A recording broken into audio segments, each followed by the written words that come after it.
Hi guys, welcome to the latest podcast of Yarn and Black.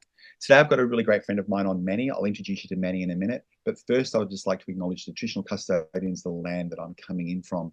I'm here in Q on the land of the Wurundjeri people, and I would like to pay respect to their elders past, present and emerging. I'd like to acknowledge any other Aboriginal people who have joined us here today, but also want to introduce one of my friends that I've got online today, and that is Manny. Hi Manny, how are you? Well, thanks. How are you? Good. I'm so glad that you joined us for our podcast. Thank you for Um, having I would like to welcome you officially, say welcome to our podcast. But I'm going to throw over to you straight away to just introduce yourself. Who are you? Where you're from? And we'll keep yarning after that. So, who are you? Where are you from? me. Manny Bates. I'm a Gumbaynggirr woman. I'm from Melbourne. I'm not originally, but I'm in Melbourne at the moment, just working as a lawyer here. Yeah, but originally from Coffs Harbour region, Gumbaynggirr. Ah, cool. So, if people don't know where is that exactly in Australia? So it's just northern New South Wales, probably about 6 hours from Sydney. Okay, close to Killamore, Millaroy country. Yeah, cool. Okay, people, Google search on the map, have a little bit of look where that is. Now, you mentioned that you're a lawyer. So let's go back a little bit earlier than that. Where'd you grow up? I grew up in Coffs Harbour. At Coffs Harbour, yeah? Um, yeah, up until I was about 13, and then I moved to the Gold Coast for 6 years. Yep. Yeah. And then I started studying there, and then I moved to Melbourne about 3.5 years ago. Cool. So when you were at school and you're in high school, for example, how much Aboriginal cultural awareness did you get at school? Hmm, very little. Yeah. Coffs Harbour, it has quite a big population of Aboriginal people, which was really excellent, a lot of community. But even Yep. still, just, underfunded, small primary school, like public primary school and high school, very, very little education. So growing up, did you want to be a lawyer or did you want to be something else? Did you want to be? I I think growing up, probably less so. I wanted to be a psychologist. My mum works in counselling, in juvenile justice, and always the justice system was ingrained in my upbringing, as well as of obviously a lot of incarcerated Aboriginal people and their stories. And so I kind of did originally want to be a psychologist, Yeah. but then I kind of turned to law when I started to do legal studies in high school and just really enjoyed it. Yeah. So you obviously did legal studies in year 11 and 12. Yeah. Yeah. And then you decided to do law. Where did you Yeah. decide you studied in Melbourne, you said? Yeah. I studied both in Griffith University on the Gold Coast and Royal Melbourne Institute of Technology in Oh. Melbourne. I transferred. Yeah. What made you decide to come to Melbourne? I think Gold Coast does lack a lot of community in many sense. I'm also queer, and so I was just lacking a lot of community. I think a lot of just not connecting with the like community in the Gold Coast in a multitude of senses. So you've been in Melbourne 3 years. What was it like when you first arrived in this big city? Because I grew up in Tweed Head, so I know the Gold Coast. You got into this big city. What was it like for you? It was daunting. I think even coming from Coffs Harbour to the Gold Coast, it was daunting because it's Yeah. even smaller again. But then coming to Melbourne, I was lucky that I did have a lot of friends that lived in Melbourne that could introduce me to different people and develop my own community in that way. But still, it's just such a change. I was like, you're just so confronted by a lot of struggle as well. I think other people's struggle was quite confronting for me in the streets and seeing our community struggle in such a like visceral way. I guess it's just a very different experience, I think. Yeah. Now, while you studied law, did you cover any? things about working with Aboriginal people in your law degree? No, never. Yeah. No. Do you think that's still an issue for professions that are supposed to be working with like Aboriginal people, which are highly overrepresented in the legal system, which need people like lawyers, for example, if they're not actually learning about Aboriginal people? Yeah, it's definitely a fault in the education system. I think in all levels of education. I do think that though, when you go and seek out further education, you would expect to have some level of understanding of how to be culturally sound. And yeah, it's just not offered at all. Not even in electives. And you think that if you wanted to have the option, you should be able to have that. Yeah. Now, being an Aboriginal queer woman, I'm going to ask you a question here is, do people really understand this, the intersection, trying to say the word, the intersectionality that you actually carry around with you? Definitely not. I think that is a huge um, blind spot for a lot of people, is not only the intersectionality of being queer and being Aboriginal or being any, marginalized community, but also being a woman and what that brings to the table.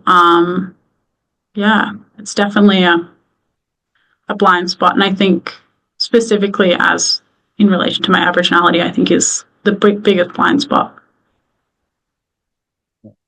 Now, law is a big area. What aspects of law do you actually really love working in? Love litigation. So I'm currently working in corporate litigation, and I love litigating. I think that's definitely a path that I've chosen correctly for myself. But I do really enjoy intellectual property, and I think it's been really interesting seeing the space of cultural intellectual property become larger internationally, but also specifically in Australia. The Tawiri's recent engagement event that they had, really focused on intellectual property, cultural intellectual property, and I think that's a very interesting sector. Yeah. Do you think that people really understand cultural property and, the use of Aboriginal materials in the work that they kind of do? I think that it's definitely not something that people consider. I was definitely educated as well. I think that doesn't just solely relate to people that aren't in the field. I really think that it's so diverse, like where things are coming from, and having to have a think about everything that's originating. And obviously, it's not protected because intellectual property rights don't continue after 70 years. And so things are just being stolen. Yeah, and having like law integrated into like our actual law would be something that we really need for the future, for sure. But people just didn't get that little saying. You're talking about LORE Mm. being incorporated to LAW there. Yeah. Another question is, what makes you feel culturally safe to go into organizations as a client, for example? Mm. I think representation is extremely important. But if representation isn't there, then education always kind of leaks into conversation, I think. I think that people that are educated, it is able to guide a conversation in a way that you feel safe. Yeah, Mm. makes sense. Now, words that get thrown around quite a lot of things like reconciliation. Mm-hmm. What does reconciliation mean to you as an Aboriginal woman? Being seen and heard and respected, I would say. And in practical sense, I think that means making space in conversation, in like physical working environments, in every capacity, I would say. Do you think organizations still struggle with things like reconciliation? And I'll also add to like understanding what cultural safety might feel like for an Aboriginal person. Definitely. I think that a lot of people don't turn inward to understand what it is to be an Aboriginal person. I think a lot of people um, tend to not want to look at it because of how ugly our past has been, like, and how impactful. I mean, being a colonizer and coming to terms with that, I think people struggle with a lot. Yeah. And I think it's hard to be able to understand without doing that first. Yeah. Look, another term that gets thrown around like is allyship, and people go, "Oh, an ally." If if someone came to you and said, "Hey, Manny, what would make a good ally?" What would you tell them? I think listening is really important to be a good ally because I think allyship is very different to it's an individual experience. What allyship is to me is going to be different to what is allyship to the next person. And I think that not having the assumption that every person is going to have that same experience, I think is really important. And I think the only way that you can really be a good ally is to listen and, yeah, I guess make space. I, I think I've always found it really beneficial when allies have made sure to check up on me, but in my own personal space rather than trying to be an expressive ally in front of groups of people. Sometimes that makes me feel uncomfortable. I actually like how you said that just then, in terms of, I think sometimes people think allyship is I need to talk on behalf of Aboriginal people. And you're trying to say is that we prefer to actually have an ally develop a space for us so our voice can be actually heard rather than have the Absolutely. ally's voice. Yeah, because, yeah, they have that privilege to be able to have that space. And I think that that should be extended. Hmm. Yeah. Um, Family. You got any brothers and sisters? I have a brother and a sister, a half brother and half sister. Yeah. Um, yeah, but they are on my mother's side, so they don't have any Aboriginality. Okay. So not a shared experience in that Is sense. that difficult having brothers and sisters that are not Aboriginal? I wouldn't really say it's difficult. Sometimes I guess it is just a lack of understanding at times, but they're very intelligent and in tune people that like do definitely hold that space for me. And as I was saying earlier, my mum worked in counselling, and we always had quite a lot of like exposure in that sense. I think they did too. So, Bit of a question. I know it's a bit of like a job interview question, but where do you see yourself in 5 years' time? hmm. Being someone who's just started my career, it's quite hard to kind of really consider it. I think that I would really like to be more in tune with the intellectual property space.